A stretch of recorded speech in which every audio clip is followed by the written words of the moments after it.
శ్రీమాత్రే నమ. ఓం గం గణపతయే నమ. రేపు అనగా ఆషాఢమాసం జూలై 14, 2025 సోమవారం రోజు సంకష్టహర చతుర్థి. ఈ రోజున ప్రమద గణనాయకుడైన వినాయకుణ్ణి ఆరాధించడం వలన మానవుల కోరికలు శీఘ్రంగా నెరవేరుతాయి. ఆరోగ్యరీత్యా కుదిరిన వారు ఉపవాసం లేదా పాక్షిక ఉపవాసం అనగా పండ్లు పాలు స్వీకరించవచ్చు.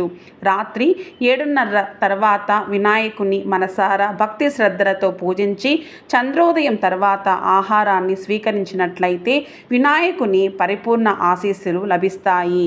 ఈరోజు తప్పనిసరిగా పఠించవలసిన స్తోత్రం సంకష్టహర గణేశ స్తోత్రము. అలాగే వ్రత కథను వినడం వలన కూడా స్వామి మీద మనస్సు ఏకాగ్రత చిత్తమై నిలుస్తుంది. వినాయకుణ్ణి గరికతో అర్చించడం వలన సర్వశుభదాయకం.